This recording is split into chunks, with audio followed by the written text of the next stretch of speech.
So be ready to get some of the fantastic insights from our next discussion. May I request Mr. Rishikesh Raval, Mr. Gautam Gouthi, Ms. Rajeshwari Narendran, Mr. Rajesh Vaidya, Ms. Ratna Joshi and Mr. Emmanuel Israel to join on the stage, please. We have the moderator and the RRR to join on the stage. I first request Ms. Meeti Randeri to introduce Mr. Raval quickly and welcome him with the bouquet. A warm welcome to Rishikesh Raval sir, who is the group head, HR and Corporate Communication for Zydus Group. I request Mr. Sudhir Shetty, Chief People Officer and Head Legal, Inox India Limited and President Vadodara HR Forum to introduce Mr. Gautam Gouthi and welcome him with the bouquet. भगवान श्री स्वामीनारायण और श्री प्रमुख स्वामी महाराज के चरणों में कोटि कोटि वंदन. Today I have such a wonderful opportunity to introduce Mr. Gautam Gouthi, who is a learned speaker or a panelist today in today's convention, that is Leader 2030 role of HR. A well-known trainer, leadership facilitator, counselor and coach, Gautam comes across as an affable person staying next door, a friend, philosopher and guide to many HR professionals and other management professionals. Gautam is on mission. He is an HR missionary whose objective is to help people to add better value to their jobs. I call him a missionary because every month he conducts 24 coaching and guiding sessions and his signature event masterclass pro bono, thus giving back to the fraternity, which is instrumental in what he is today. A Marwadi who did his commerce from Mayo College and then set up an industry in Kolhapur, but his love for training and development and to facilitate people to grow, he went to America to study further, to specialize in training and development. Right now he is a leadership facilitator to so many people and serves many industries like Coke, TCS, L&T, Flipkart, Coursera, WHO, Aditya Birla, Vodafone, Mahindra and Mahindra, Castrol, Pidilite, Zydus Cadila, etc., etc. We welcome you, Gautam. Yeah. Thank you so much for Thank coming here as a panelist. Next to introduce Ms. Rajeshwari Narendran, may I request Mr. Bhavin Patel, Lead Compensation and Benefits Otsuka Farmer and Treasurer NHRD Ahmedabad, and please welcome her. First of all, thank you very much for giving me an opportunity to introduce Dr. Rajeshwari. Dr. Rajeshwari has done PhD in management. She has done MBA from Harvard Business School from Boston, USA. Presently, she is a director in prestigious NTPC School of Business, mentored by IIMA Ahmedabad, Noida. And only one line I'll say, she is a coach, evangelist and a great motivational speaker. And her immense positive energies inspires thousands of women around the globe as a role model. Welcome, ma'am.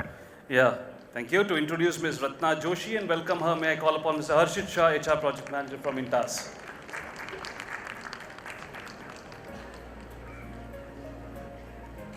Good afternoon, everyone.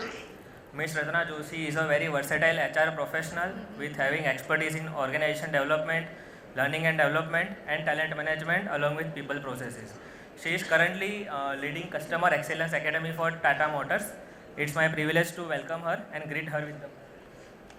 Let me request Dr. Urijit Kavi, General Manager HR and Admin Analytics Business Solutions and Executive Committee Member in HRD Ahmedabad Chapter to introduce Mr. Rajesh Vaidya and welcome him. Good afternoon all. It's my pleasure to introduce Mr. Rajesh Vaidya, who is a very great HR leader with almost 3 decades of a career into the field of human resources. He is presently heading down at Silox India Private Limited as the Chief HR Officer and the Head Sustainability. Welcome you, sir, on the dais. Yeah, we are missing Mr. Emmanuel Israel on the dais, but then I request Ms. Richa to introduce him, and I'm sure he will join us in a moment. We are missing him, but you may please introduce so that, when he joins in, we are aware of him. Yeah. So I'm very pleased to introduce our next panelist, whom we've recently had the privilege of listening to on changing landscape of labor laws. With an experience of 26 years, he has worked on the HR leadership front for companies like Adani, TCS, Aditya Birla Group, Caterpillar India, G India, etc. He is an honorable national board member of NHRDN and HR IR committee of CII. Please join me in welcoming Head HR Compliance at Adani Group, Mr. Israel Inbaraj. Yeah, oh, Mr. Israel is here. He just joined us. Please welcome him. Thank you, Mr. Israel. Yeah. May I call upon Mr. Rishikesh Raval to set the context for today's panel discussion, which is going to be moderated by Mr. Gautam Gouthi and participated by Ms. Rajeshwari Narendran, Ms. Ratna Joshi, and Mr. Rajesh Vaidya. I know we are late by almost 1 hour, so everybody is waiting to listen to this interesting topic on which there is going to be a panel discussion, and we have a very seasoned professionals from different industries and different background who are here. The topic is very, very unique, that how the leaders will be different of future from what we have seen today. Since morning today, we have been listening to very senior leaders and the management gurus like Dr. Rao and also Swamiji today. And we learned a lot and we have heard a lot about leadership. So I will not be repeating all those things which you have already heard since morning. But what I personally feel is that leaders for future will be more of an organizational leaders and then the functional leaders. Today we have a lot of competent functional leaders in all the organizations, whether it is industry or whether it's a service organizations or whether it's NGOs. But very few organizational leaders today we see. And going forward, I'm sure, I think it is going to be, I think coming 5 to 10 years time, we will see more organizational leaders. And there will be talent fungibility. There will be concept which will be widespread, more of an open talent, and more organizations will experiment that open talent. That people from different disciplines, people from different background and functional qualifications, they will move around. In fact, one of the speakers spoke about it, that there will be a talent fungibility going forward. And the younger generation, generation Z, what we are seeing, the younger generation who are born with smartphones in their hands, they will be looking forward to those kind of learning environment, and they will not be sticking to one function for a longer time. There will be a boredom in the same function. So I think organizational leaders will have to have that kind of, they will have to create that kind of environment where there will be a respect for the talent fungibility, and we provide that kind of platform. We have very senior leaders today who are going to speak on this topic on how the leaders will be different. But these were my thought, and I thought of setting this context. And I will request Gautam to moderate the session, and I think it will be an interesting session, and looking forward to learning from this session. Thank you so much. Thanks, Mr. Raval. Thank you. There's an ancient Chinese proverb, may we live in interesting times. Thanks to COVID, and some would argue China, we do live in interesting times.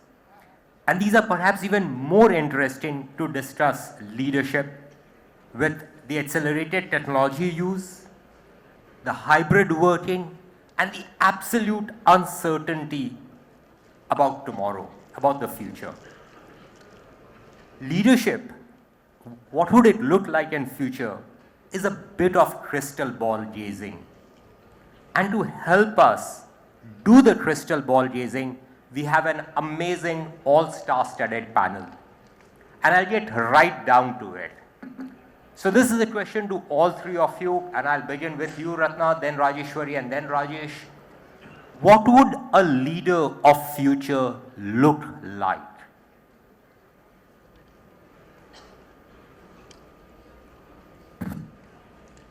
Thanks, Gautam, and thanks for that interesting question. And you know, we all of us understand it is so open-ended and so vast, and I can just fathom the enormity of how the leadership of future will look like. But with my humble and whatever experience I carry in HR, and primarily in manufacturing sector with Tata Motors and Mahindra primarily, and you know, doing different roles as BHRs. I have actually been in plant as plant HR, and I've also, now I'm in L&D of course, so yeah, a lot of job rotations. But I think, my answer will be more from the manufacturing context, because I think that will be a good blend to a lot of startups, IT, fintech, technology-led organizations which we are talking about. So in a manufacturing context, let me admit that it is a little different. And why I say it is a little different is, you know, you don't have your plants in the heart of cities, right? So we have a struggle which is in terms of talent already. We see that in campuses, we see that in lateral, and because of remoteness, because of physicality involved, because we can't really go all out on hybrid or work from home. We understand that plant operations will be carried through plant. Not only that, manufacturing is quite SOP oriented, you know, discipline and shift oriented. And the kind of technology, it takes a little while. When I say little while, 5 years, 10 years to shift. Very much the paint shop is similar, with some difference to when I started my career in 2007 odd with Tata, when I was in one of the greenfield projects. So technology has a large cycle in a sector where I'm coming from. So of course, learning takes, you know, a little more than immediate. It's not like a software update, because you have to rally a lot of people around, and a lot of infrastructure will have to undergo a change, etc.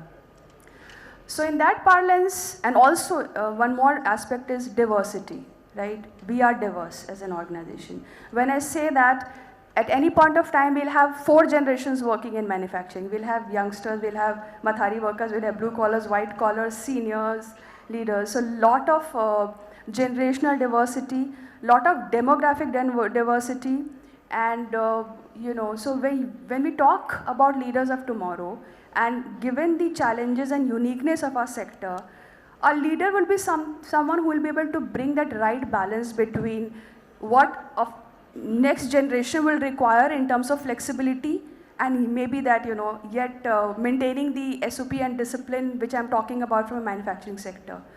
And when the whole world is going hybrid or work from home, how do we make our sector still lucrative, still the talent magnet, and bring in both the worlds? So really manage the context and expectation of talent, and really make your organization a great place to work with whatever context which you have, which is physicality, which is diversity, which is SOP orientation, which is also maybe, you know, learning cycles are higher.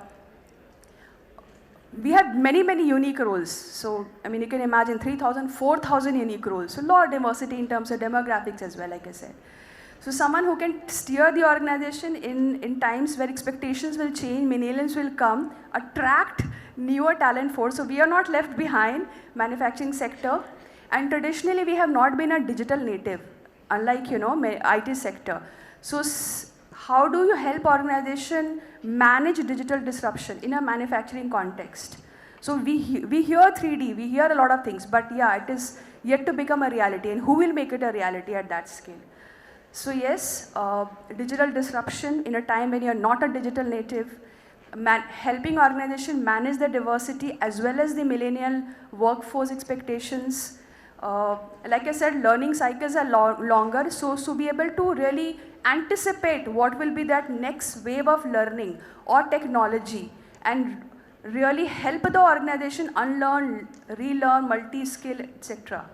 So that is a picture of leadership in a manufacturing context which comes to my head with whatever I've seen of the organizations. Thanks, Ratna. My 3 key takeaways. The leader of future, manufacturing sector, A, strikes right balance between generations, maintaining diversity. B, is able to align context and expectations. C, steer the organization in uncertain times.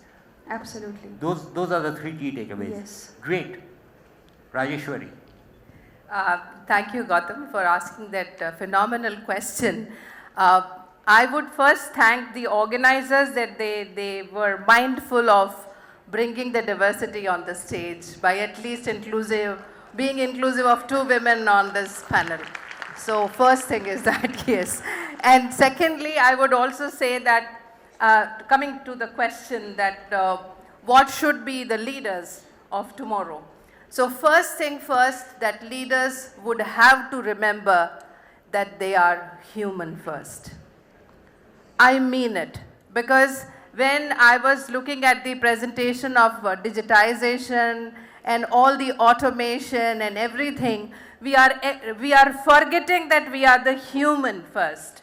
And the leader of tomorrow would remember that he or she or they are the human first, and the challenges would be plenty more.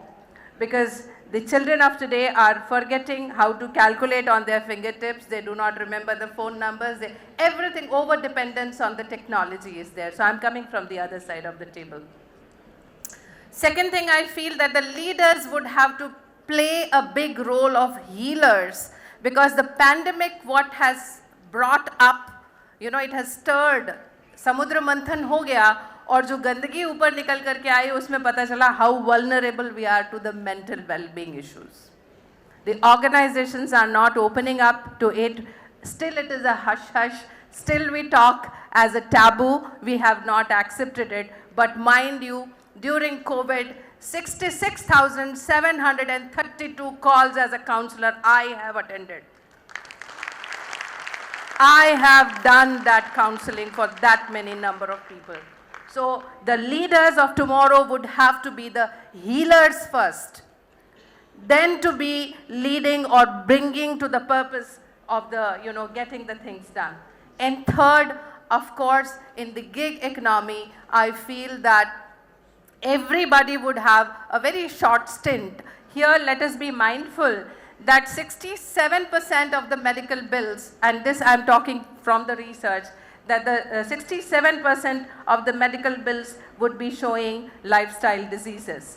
And the stints in the corporate are going to be short, stupid, and maybe smarter. Rajiv, taking it from you, maybe sometimes we will have to deal with those kind of people, those who do not know that if the machine doesn't work, how am I going to work?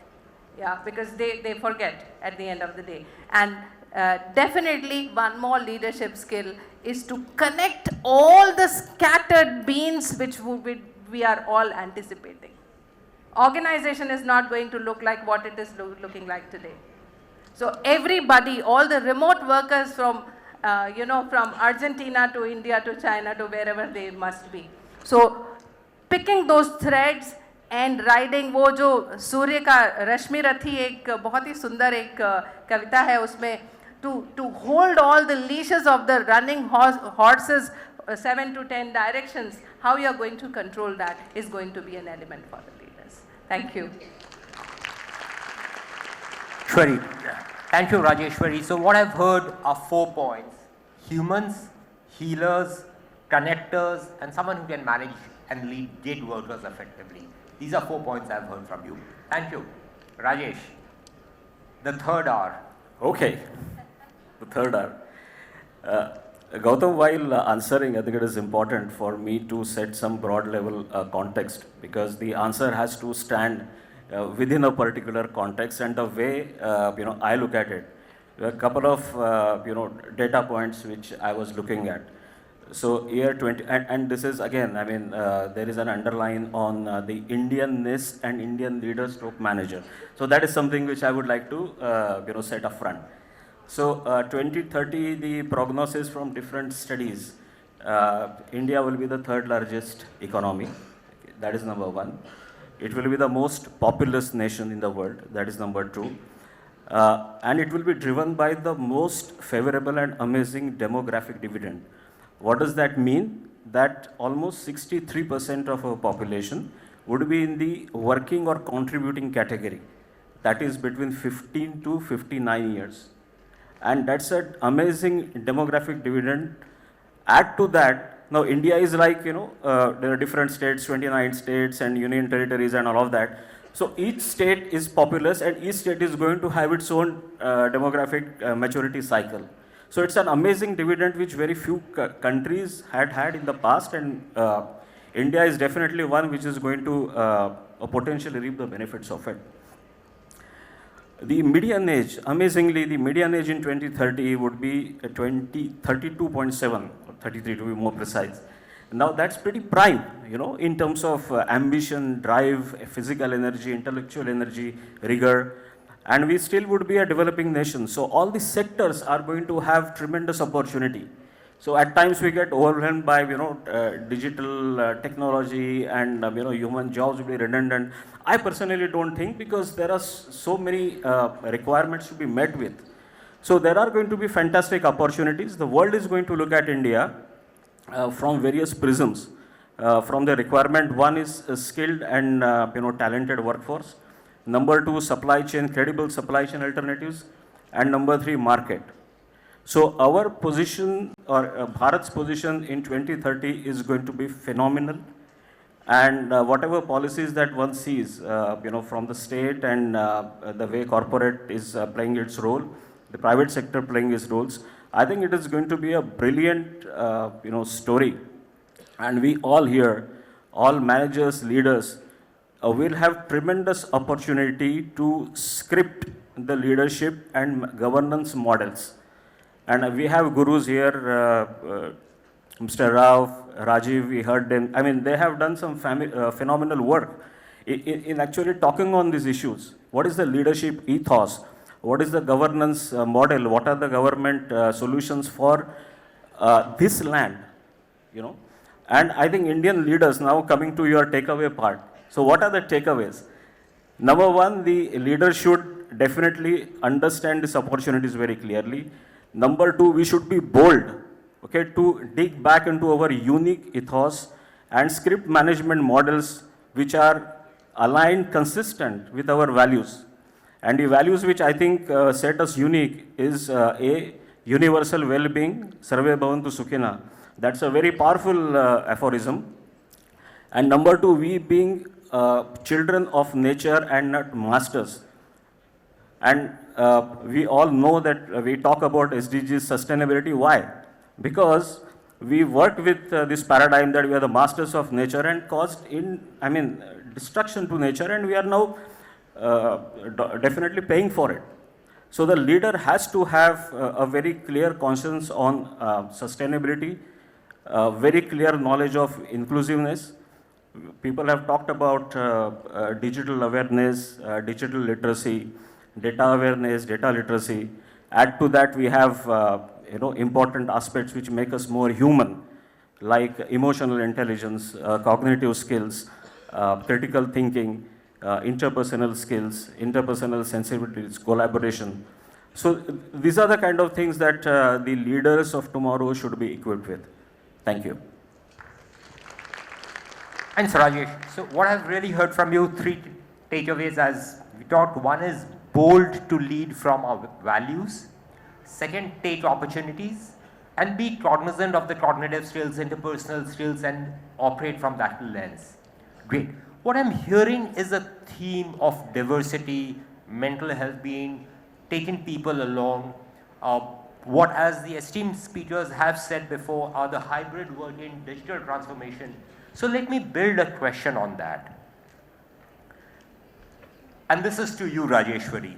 Due to online working, the workforce is going to be global. So literally in my team, I could be having someone from Brazil, Argentina, Canada, Malaysia, anywhere and everywhere from the world.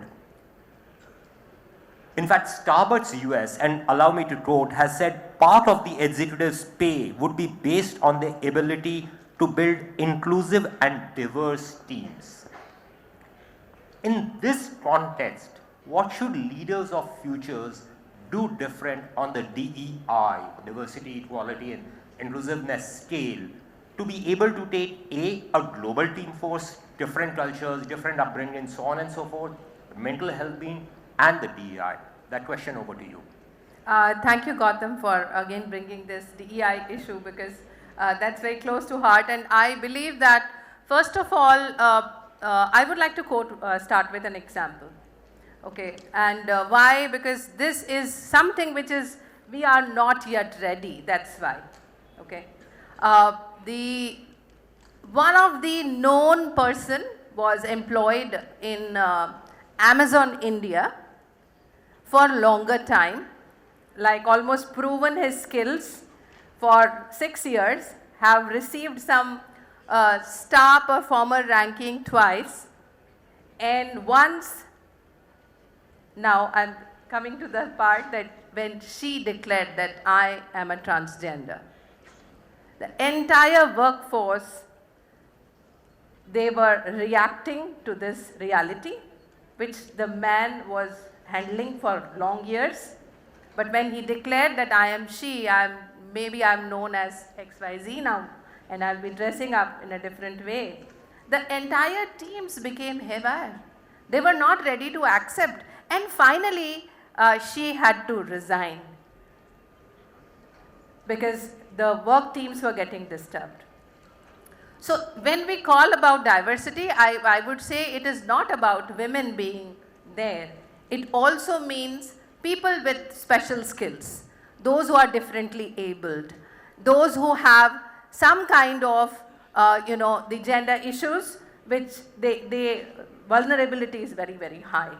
And dealing with those kind of people, the first of all would be, how can you see across the globe, people come from different cultures and their upbringing had been very, very different.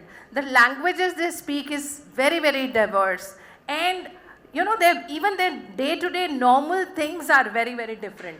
I can see a professor coming in a Bermuda in any of the reputed Western organization, where still in India, if you go, they would be properly prim and properly dressed, maybe sometimes mostly in the the kind of sweet dresses you can have in the C-suit, or the way you look. People are least bothered. But when it comes to the organization, which may have so much of diverse remote workers as well as hybrid workers or on-site workers, speaking different languages, coming with different beliefs, the culture would become the crux. Creating, fostering, nurturing that culture is going to be very, very difficult. And I see that what can you do as a leader? I think a lot has to go into training, and I go a step below this. We are talking about leaders 2030. And I see that leaders of tomorrow are still in schools today, right? Those who are still in their UG, PG, undergrad, postgrad courses, they may be the leaders tomorrow. And I believe, coming from the education sector, coming from the research sector, that a lot depends on us as teachers, as parents, to make our children, make our students learn the life skills first. Be more patient, because if you haven't learned those skills, and the moment you go, I see the number of cases even coming every day that, the workplace toxicity, the workplace civility has gone into toss, workplace toxicity has come in. People are getting vulnerable to the bullying part of it. 2 of my scholars are working on workplace bullying, and I see them left, right, center, that what kind of inferences they are getting from their research is really heartbreaking. That the bully is going in a big way. There are people who make coteries because, see, I am Indian, okay, India, okay, China, okay, you Brazilian, we would, team it up, and we will see that more of this happens. So this is going to be a real leadership challenge, that how you are going to maintain those kind of coteries to be broken and a good team emerges. This is something which We have to foster as a culture, and I owe a lot to Dr. Uday Parikh and Dr. T.V. Rao that how Octopace still is relevant in this matter. Octopace values are still a lot relevant, but I see more embedded into the system of parenting and more embedded systems at the education level have to go deep dive and make people more open about it. Maybe I am sounding more academic here, but that is what is going to make a difference tomorrow. Thanks, Rajeshwari. So what I'm really hearing from you is you've expanded leadership and you are including in leadership the role of parents and teachers, and you are sort of making them the catalyst for developing leaders of tomorrow, leaders of future. What I'm also hearing is having an extremely high level of empathy, not just to people, but to people with different needs and different preferences. That's what my core takeaway is on what you're saying. One small thing is that leaders have to understand that they are also vulnerable to so many things. Absolutely. The vulnerability is there even at them. So they cannot be playing all the time cushion or a punch bag where anybody and everybody can come and punch them. They are also vulnerable. So they have to take care of themselves as well. So there's an interesting duality that how do they demonstrate their vulnerability? Yes. How are they open to their team members' vulnerability? Yes. And yet, how are they able to emotionally protect themselves? Yeah, balance also. Of course. Thank you. So obviously we'll need a detailed masterclass sometime on how to build that skill up, because you've just whetted the appetite by sort of showing what it would look like. But yeah, that'll be interesting. Thank you. Ratna, this is an interesting question to you. You talked about manufacturing sector, specifically Tata Motors, and you talked about technology changing, etc. The pains takes a longer span. McKinsey in its recent reports, and I quote, has said that pandemic has hugely accelerated the use of AI, artificial intelligence and robotics. In fact, the McKinsey report says, and I quote, companies will have to rethink how to integrate people with machines, unquote. What do you think would be the implication of this observation of McKinsey report on leaders of future, and how should they prepare for it? I think very valid, though we are not able to imagine and visualize it today, but it is on the horizon for sure. And the responsibility lies on leaders, and more is in terms of preparing the workforce, workplace, the work content, right? So everything will undergo change. The workforce, workplace will undergo change. And how do we really help the organization make that transition? And really prepare the footprint today. The glide path has to be created today, because all three are going to change. Your workplace is not the same, because we're talking about 3D printing, we're talking about AI, ML, etc. So I still remember some 15 years back, how were we problem solving? Now we're talking so data inciting and all that. Everything used to be Gemba. You go there and data interpretation was as simple as possible on a chart which is there on shop floor. With the same set of audience, when we're talking about big data, right? Data-based inciting. When we're talking 5 people will come on Gemba and do the problem solving with small data, limited information, come to a conclusion soon. So it's a big transition. And this is just an example. The expectations are changing. But are we preparing our workforce in the right time? Are we investing in the training, reskilling with the right kind of use cases? Are we making the infrastructure, software available? Or are we just talking about it? So this is one big area in terms of preparing the workforce, in terms of skilling, reskilling with your current workforce. And maybe in an organization like a Tata Motors or a Mahindra, it is also a responsibility of how do you create the upcoming generation, in partnership with those institutes which organizations are already doing, in terms of giving a glimpse of how a workplace will be different, what does digital, AI, ML actually mean, and how it will come to usage sooner than later. Now, so what I'm really hearing from you is The leaders, sure, but the organizations would also have to be extra sensitive on reskilling and upskilling both for the entire workforce to take it forward. Yeah, and maybe there'll be re-employability issue also. We may talk about it, we may not talk about it. But as an organization and as a nation, we will have to face it. So what will, if AI replaces something or 3D replaces something, so if we are already seeing in EV, right? EV may parts have reduced. We always used to talk about bada assembly lines and machining, complex operations. Hardly any parts remaining. Where will the workforce go? So yeah, it has multi-dimensional implications, and leadership will have a big role to play in terms of reskilling, re-employability, and maybe reconstitution of the workplace itself. In fact, just to add there, that report of McKinsey further goes on to say that a high number of jobs itself will become redundant. Absolutely. And a fair number of new jobs will come up. And they say there'll be 4 key skills, which would be cognitive, interpersonal, self-leadership, and digital. So those would be interesting buckets to play around with, as our panel members, as our speakers have also spoken before. And obviously the report goes on to talk about them in greater depth. Yeah. But building on that same, then Rajesh, I come to you.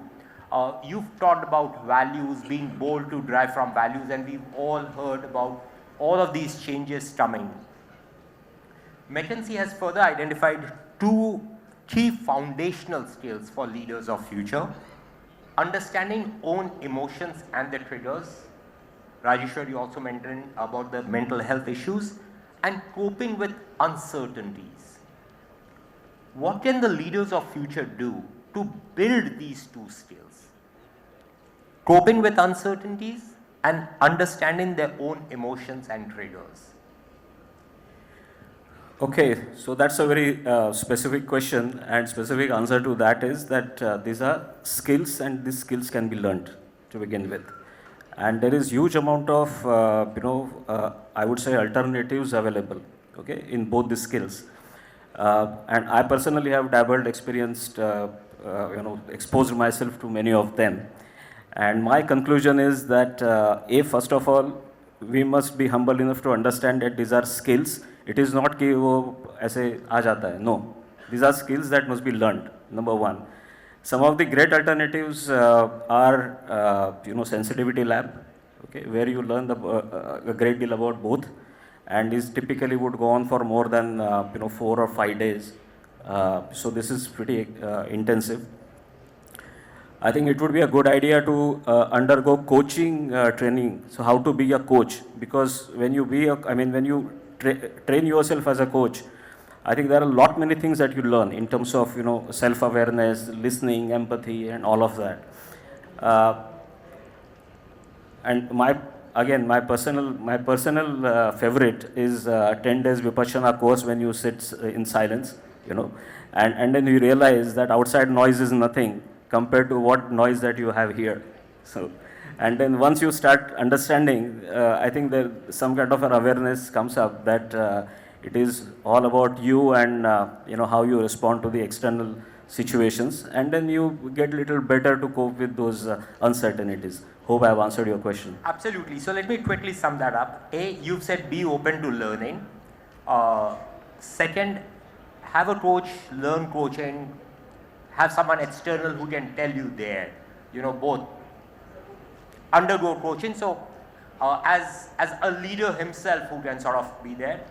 Third, and which is a brilliant one, is Vipassana, okay. But the larger message that you are sending is, I think, mindfulness. How can we be more aware? Vipassana would be a very, very powerful way to achieve this, but the larger message, my sense is, how can we let our minds be silent from the chatter? Yeah, absolutely. But one clear commonality, okay, that all these courses or programs are hard, okay. You undergo a learning pain, you undergo some kind of paradigm shifts, which are not easy, and a leader must be prepared to undergo that. Yeah. So the fourth unsaid principle is, be prepared for the hard, arduous road. right? Okay, I have 6 more minutes before I need to close it. A very quick one, please allow Literally, me. because I have 6 more minutes Yeah, only, very quick Rajesh. one. Yeah. So we have started an experiment called First Aiders. And we are giving this training to the leaders of tomorrow. So they become the first aiders like for any physical issues. And this is making a big change, I am telling you. Great, thank you. So guys, 6 more minutes and I'm going to do the classic KBC. Quick answers, short answers is what I'd want. Specific answers is what I'd really want to go for. Okay, so what according to you would be the top 3 must-have competencies for leaders of tomorrow?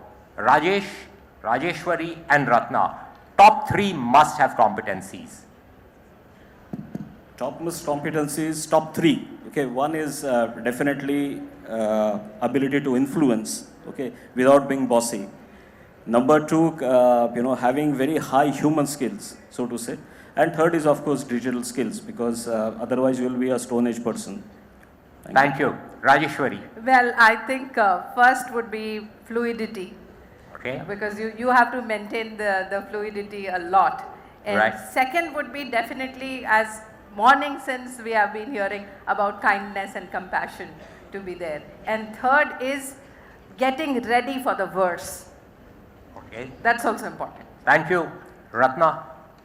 So when I was thinking about it, 3D came into picture, not deliberate, but yeah, to be able to embrace change and diversity on multiple counts, and all of us have been listening about it. Second is developing your people to be able to make that transition, multi-dimensional transition in workforce, workplace.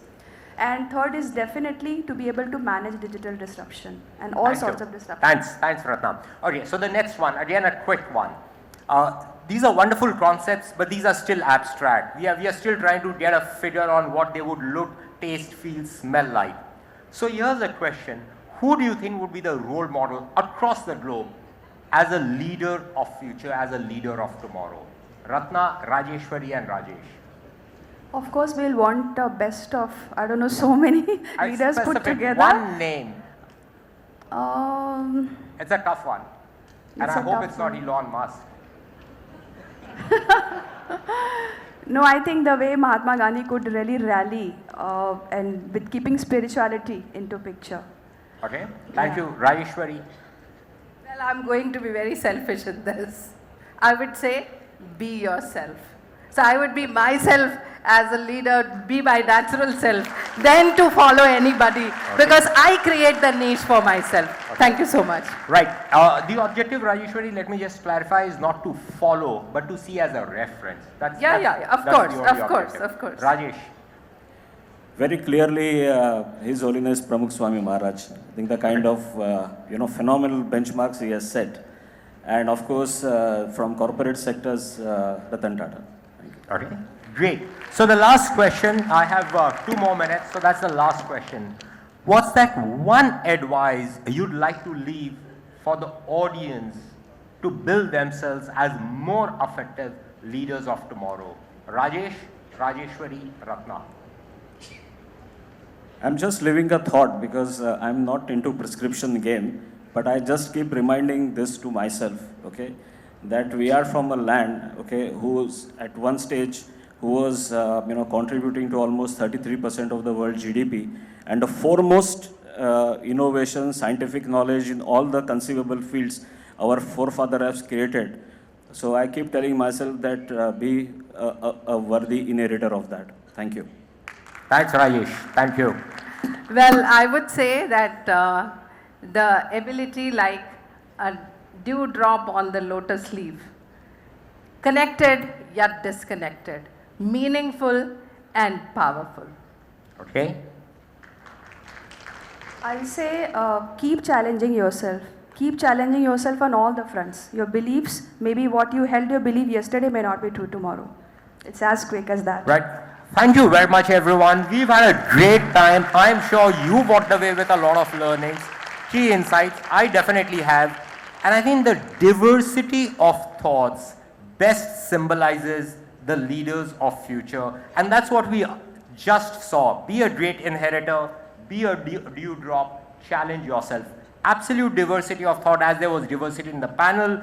And That's what the leaders of tomorrow would be. So go ahead, build the muscles, great skills, and yes, it's 1:50, so it's my time over. Thank you very much. Great show. Thank you guys. Great show, wow. That was indeed incredible. Hearing the two ladies and the two gentlemen, we could actually picturize the image of the future leader in our minds. The thoughts put forward you, the panelist, has for sure given us some food for thought as to what are those capabilities that we should look forward to build today in our leaders to be prepared for tomorrow, and that was indeed very insightful. Thank you. May I request Mr. Emmanuel Israel to extend the vote of thanks to the panelists and give the concluding remarks. Good afternoon. Okay, my name is Israel Inbaraj. Israel means God's grace. Thank you for the patient listening. I'm in a very hot time actually just before lunch. How many of you seen, on a lighter note, how many of you seen RR movie? Okay, many students, yes, thank you. We could see a triple R here actually, but far better than RR movie. Triple R Insight was here. Triple R, thanks a lot, Ratna, Rajeshwari, Rajesh, and also Rishikesh. Fourth R, fifth R, Rajiv, my inspirational leader for a long time, Rajiv is here, and Rav, fifth R, sixth R. So many are here actually, we learned a lot. I'm not going to repeat what actually Leaders 2030 today. Wonderful journey you all taken us for the day today. Thanks for sharing how a leader should be there. There are many professions in the world. We call only few professions as a noble profession in the world. One among that is teaching profession. You know why we call it as teaching profession as a noble profession? Why teaching? Why not HR? Why do we call teaching as a noble profession? If you are manufacturing a mic like this, if you are a manufacturer of mic like this, if it is not in a good quality, you have an option of changing the input. You will come with a new, better quality of mic. Whereas in a teaching profession, you get different types of quality inputs in your hand when they are coming as a student in the college. But within the 2 years, you are expected to bring them to a common platform for which there is no standard formula available. So converting them, bringing them to the same level of competency, which is not an easy thing to do, that's why it's called a noble profession. Why I bring this thought here? We all heard a lot from the fantastic leaders, how a leader should be, especially the diversity one, I liked it. In a future leader, Ratna brought that point, future leader, diversity is important. Again, Rajesh, you also brought that. What is diversity in a layman's language? I studied in a college. By naturally, I will like somebody who is coming from my college. I lived in a particular state and speak a particular language. I like a person coming from my state. But when I'm a profession in the professional, am I able to keep my likes and dislikes away and go by the competency and the skill sets? That's what called the diversity is all about. Similarly, many such wonderful insights people have brought in that speaks about Leaders 2030. But what's the role of HR here? That's where the opportunity for HR to become a noble profession. What is the role of HR? You know what is to become a good leader, great leader, inspiring leader. All insights have been given here. What HR has to do is creating such leaders from the business. Creating that kind of a leaders inside your business is a load of HR, leader of HR. It's not about just payroll, competency mapping, interview, all those things. How you are a leader as HR. How you can create such leaders inside the organization. That is what the role of HR speaks about this conference today. Thanks for giving such a wonderful insights for all of us. Wishing you all the best. Thank you very much. Bye-bye. Thank you. Gautam, not to exclude you today, you were actually the Rajamouli of the event. Now, before we request the panelists to occupy the seats in the audience, we would request BAPS volunteers to please honor and felicitate Dr. Rajeshwari, Narendran, and Ms. Ratna Joshi.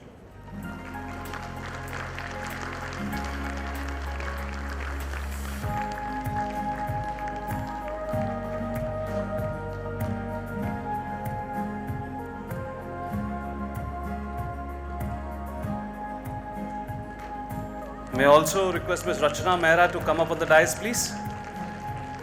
Rachna Mehra ji, please.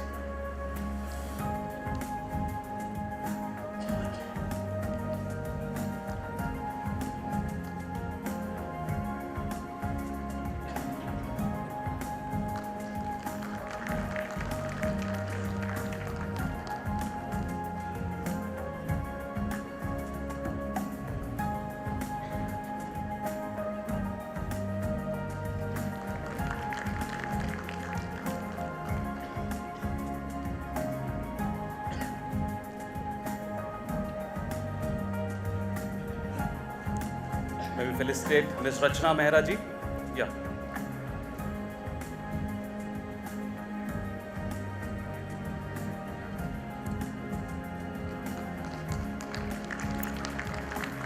Thank you, panelists and respected dignitaries on the stage. May I request all of you to occupy your seats in the audience and then request